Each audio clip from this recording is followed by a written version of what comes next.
네, 안녕하세요. 반갑습니다. TMI의 서유진 목사입니다.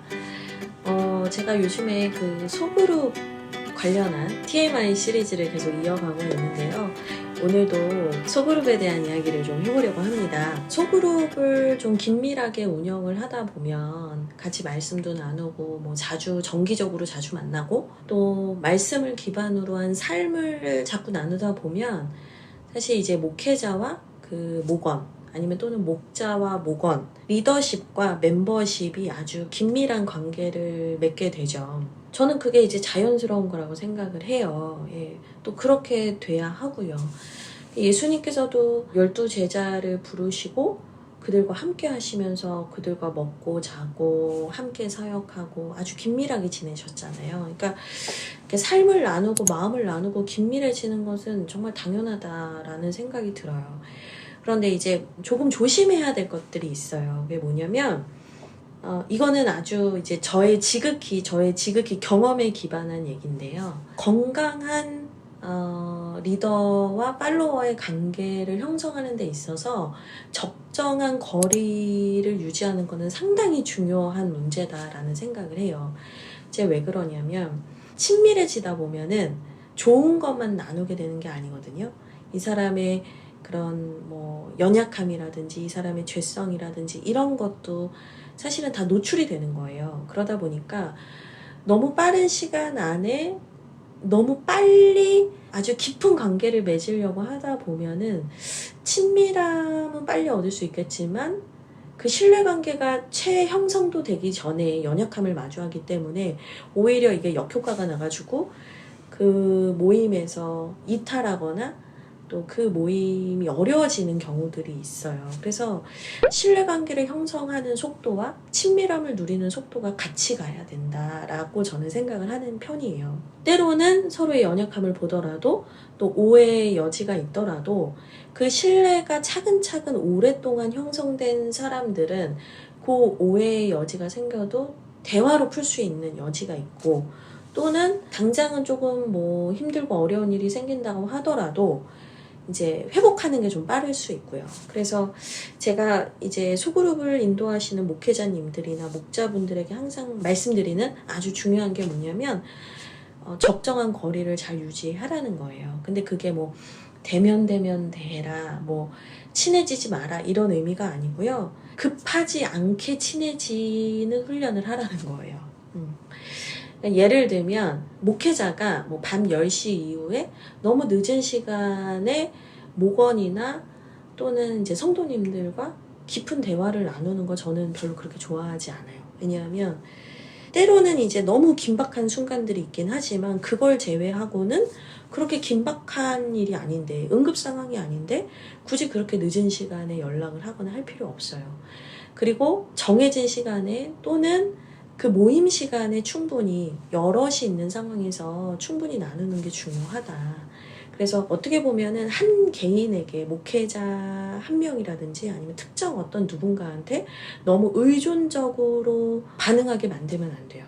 특히나 요즘은 자존감이 낮은 분들도 많고 외로움이 깊은 분들이 많기 때문에 누군가가 나에게 되게 급속히 빠른 어떤 친밀감을 줄 경우에 아주 빨리 빠져드는 경향이 있어요. 근데 그렇게 되면은 나중에 이 사람은 원래 이랬는데 상대방의 어떤 연약함이나 단점을 봤을 때 아주 크게 데미지를 받게 되거든요.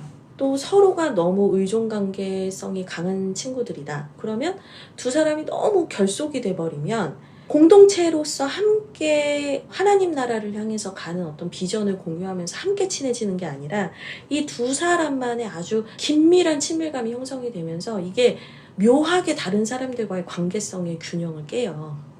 그래서 쟤네 둘은 친하지, 저 목회자와 저분은 친하지.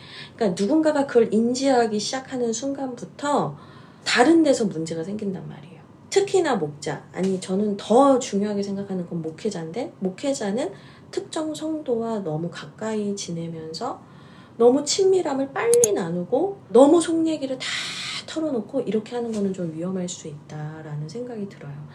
제일 좋은 건 소모임을 할 때 그 소모임 현장에서 그 소모임에 속한 모든 사람들과 자신의 아픔이라든지 어려움을 함께 나눌 수 있도록 돕고, 또 그런 정직한 분위기를 만들고, 또 그 안에서 나눈 이야기들은 외부로 유출이 되지 않도록 신뢰할 수 있는 공동체를 형성해가는 게 더 중요하지, 목회자와 성도님 또는 목자와 멤버, 이 어떤 개인 간의 어떤 특정한 의존관계, 너무 가까운 관계를 밀접하게 빠른 시간에 맺게 하는 것은 오히려 탄탄한 소그룹을 세워가는데 역효과가 날 수 있다.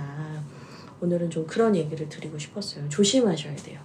이게 영혼을 향한 진정한 사랑과는 사실 거리가 멀어요. 내가 누군가와 거리감이 없이 가까워지는 거를 영혼을 향한 사랑이라고 착각하시는 분들이 많아요. 근데 우리는 내 제자를 만드는 게 아니고 예수님의 제자를 만드는 거고, 나에게 의존하게 하려고 이 사람을 만나고 케어하는 게 아니에요. 말씀을 통해서 스스로 그 말씀을 해석하고 그 말씀 안에서 하나님을 만나도록 돕는 게 리더이기 때문에, 목자이기 때문에 내가 너무 그 사람의 그 바운더리에 빨리 급속히 들어가서 그 사람에게 너무나 지대한 영향력을 끼치려고 하면 안 된다. 특히나 자기 증명의 욕구가 강하신 분들은 내가 이 사람들에게 되게 중요한 사람이고 싶은 욕구가 많기 때문에 더 그런 유혹에 빨리 빠져드는 것 같아요. 근데 중요한 거, 천천히 친해져라. 천천히 신뢰감을 가져라. 천천히 신뢰감을 가지면서 나와의 의존관계를 형성하게 하는 것이 아니라 공동체 전체와 친해지게 하라. 그리고 스스로 말씀 안에서 하나님의 음성을 들을 수 있도록 인도해줘라. 이제 이게 소그룹 안에서 정말 친해진다는 의미입니다. 절대로 개인과 개인이 너무 지나친 밀접함, 그거를 형성하면 소그룹의 균형은 깨진다. 이거를 꼭 기억하셨으면 좋겠어요. 마치려고 했는데 하나만 더 말씀을 드리면, 내가 어떤 특정 성도님과 멤버십과 너무 친해지잖아요. 그러면 그 친밀함이라는 그 관점에서 친한 사람의 이야기가 나한테 되게 지대한 영향을 끼칠 수밖에 없어요, 사실은. 그러다 보니까 교회 전반 또는 제3의 누군가에 대해서 쉽게 편견을 가질 수 있고 오해를 할 수 있기 때문에, 목회자는 항상 객관적인 자리와 위치를 지켜야 돼요. 이제 그러려면 목회자의 외로움의 문제를 해결해야 되는데, 그 외로움의 문제는 말씀과 기도로 주님 안에서 해결하시고, 별도의 취미생활이나 교회 외에 어떤 관계성을 형성하셔야 되는 거지, 그 외로움을 교회 안의 성도들과 다 채우려고 한다. 그러다 보면 반드시 뭔가 문제가 생긴다라는 얘기를 좀 드리고 싶습니다. 그래서 소그룹을 잘 세워가기 위해서 거리두기가 중요하다는 거 기억하시고 좋은 소그룹을 만들어 가셨으면 좋겠습니다. 그럼 TMI는 여기서 마치겠습니다. 저는 다음에 또 인사드릴게요.